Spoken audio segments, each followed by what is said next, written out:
Just imagine it. You're just a kid, and for the first time, you've stepped into a game where you can actually look around.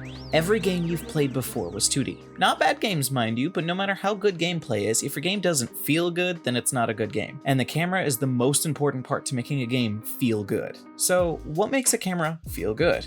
Well, let's take a look at a few third-person games, starting with what most people played first. Mario 64. One of the most famous games of all time, and a ton of people would say that it's one of the best games ever made, and pioneered third-person platformers. How good is the third-person camera?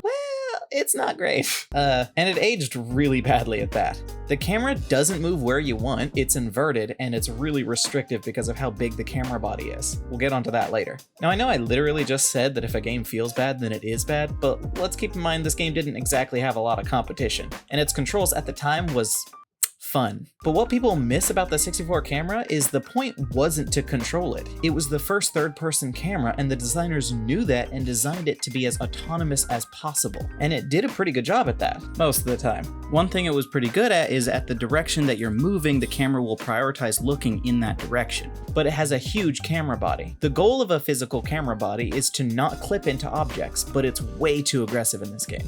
The only time you think about a camera is when it's really making you angry, and people thought a lot about this camera. So let's move on to a more modern example of a third-person game, Dark Souls 3.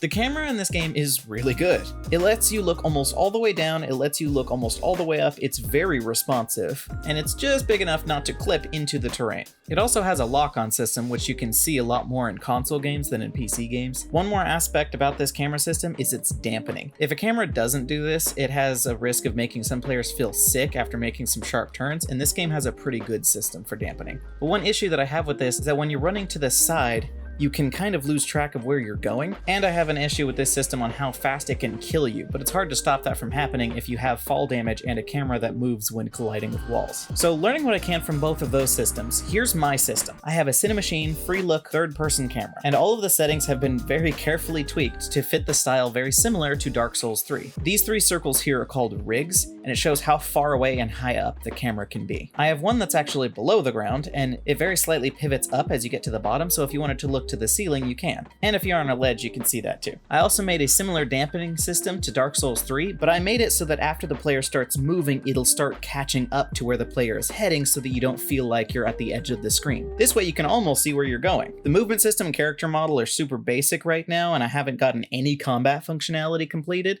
but hopefully I'll have some of that ready really soon. So yeah, wish me luck.